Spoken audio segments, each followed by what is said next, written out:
Good morning, students. In the last class, we have discussed what is garbage and what are the ways in which we process the garbage. There are 4 ways of processing the garbage. First one is filling in landfill. Second one is composting. Third, vermicomposting. And fourth, recycling. We have discussed filling in landfill in the last class. In this class, let us discuss composting and vermicomposting.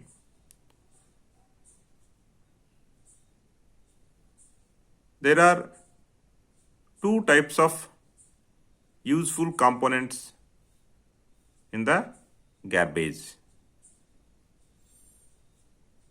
Filling in landfill is done by filling the non-useful components of garbage in the landfill.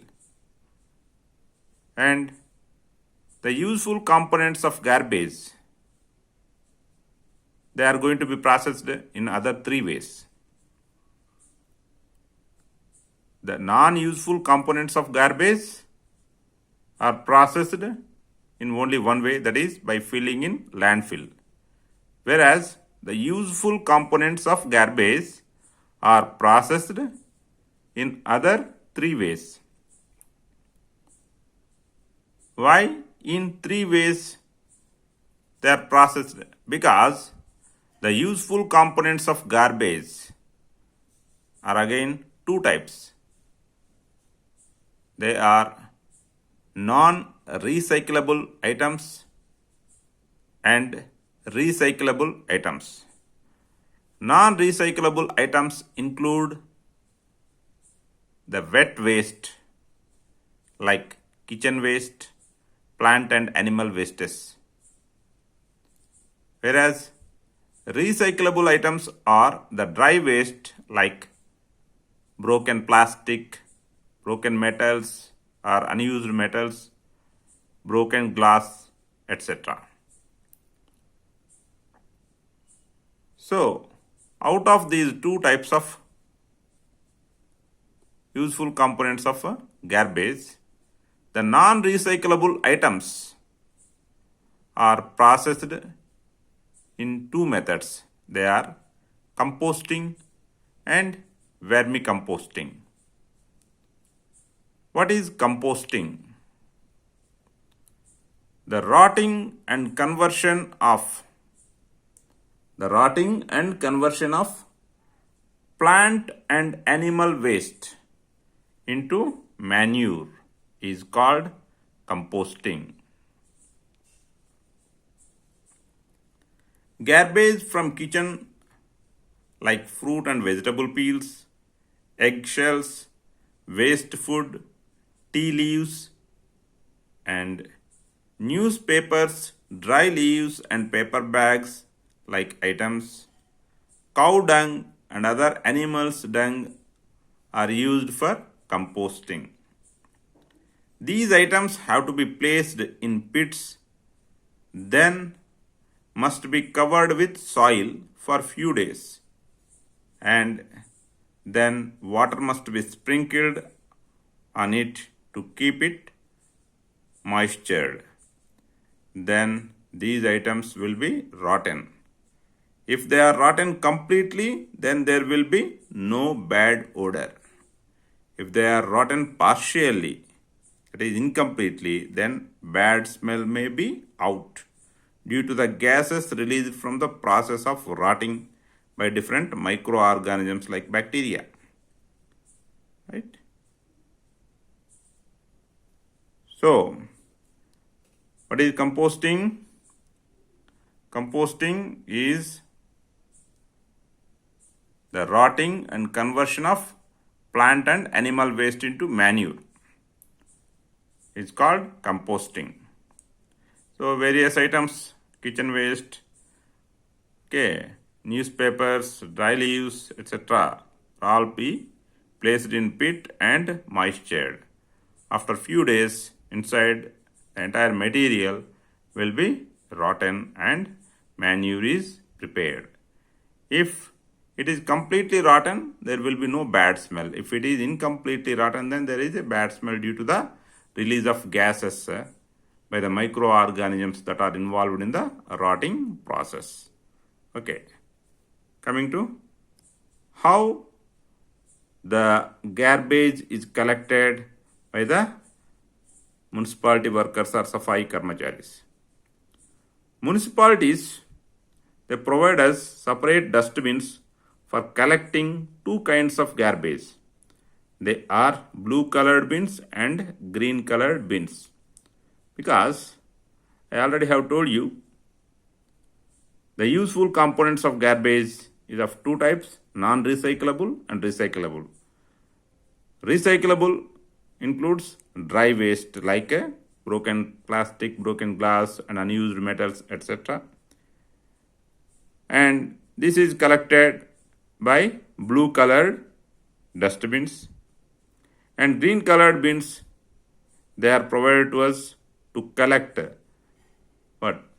Non-recyclable items, that is wet waste. So, blue colored bins are used to collect the materials that can be used again, and these materials do not rot. Plastics, metals, glasses, etc. Right?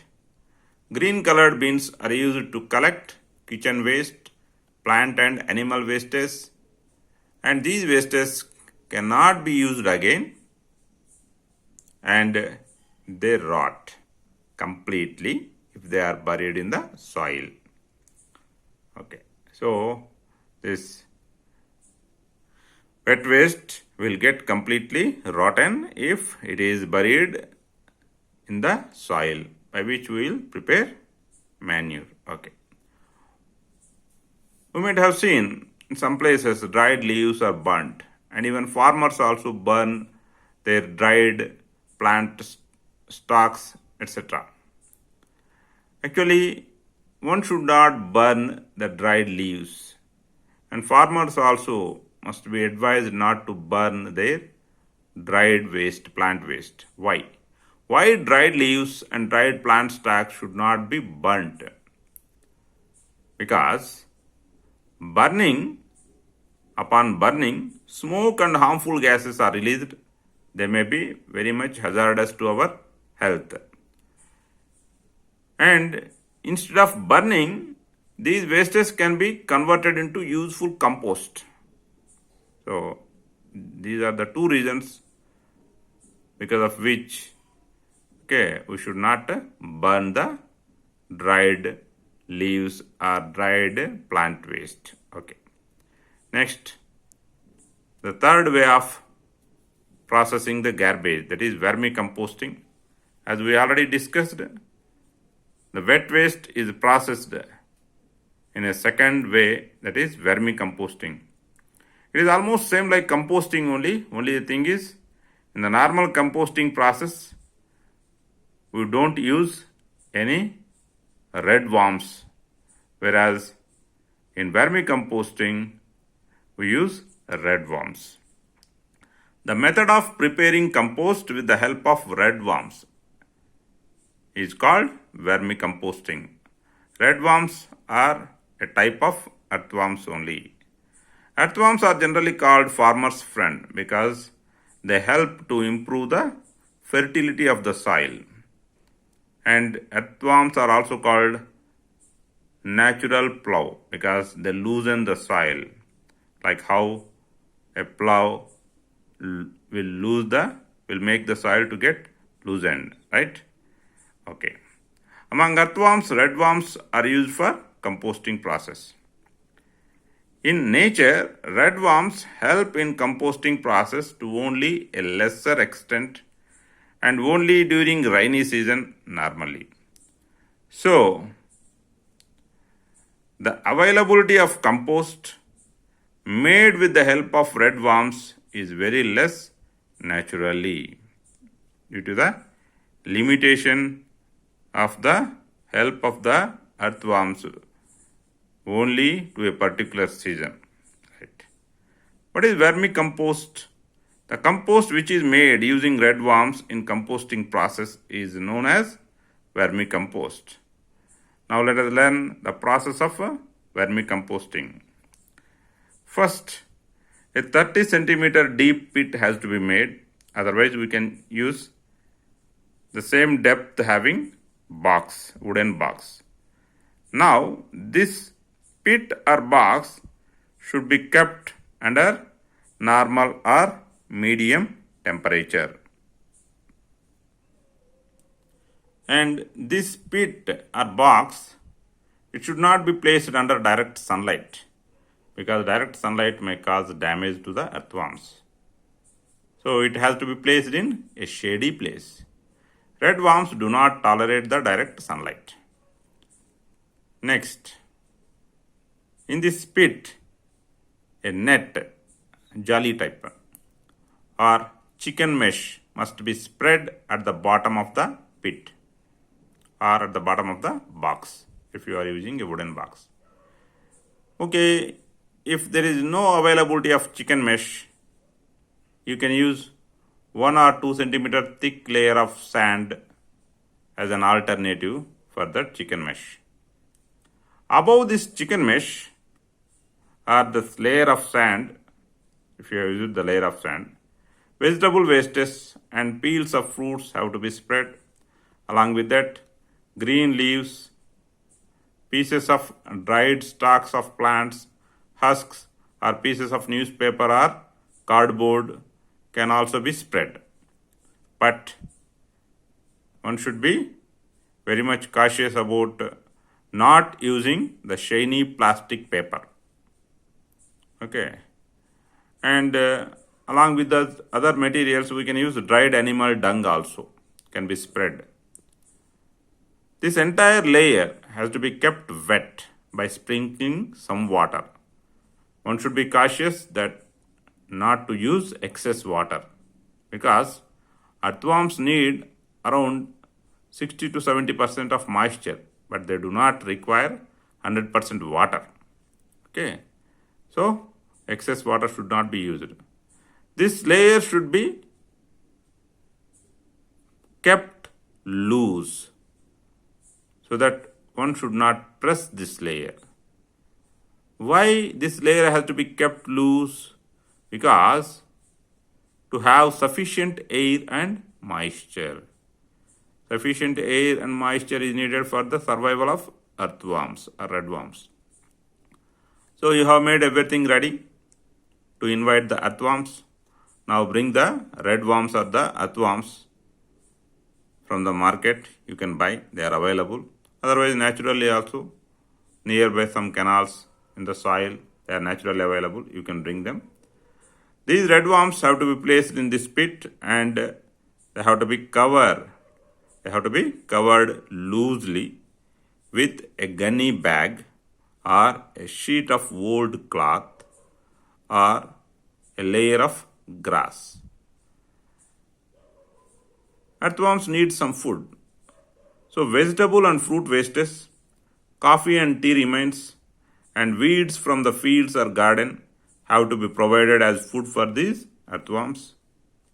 And this food has to be buried 2 to 3 centimeter inside that pit. Okay.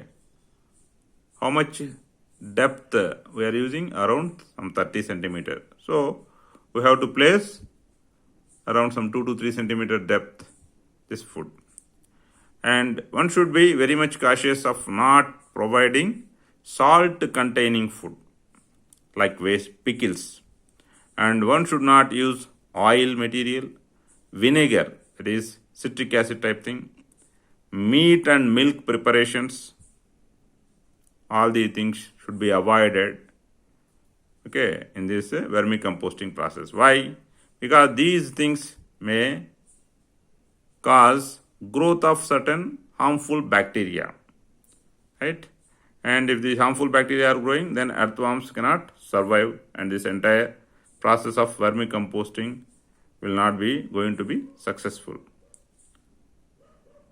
Mixing and moving of the top layers of this vermicomposting process must be carried out once in a very few days. Okay, and remaining details of vermicomposting process and about red worms, everything we will study in the next class. Thank you.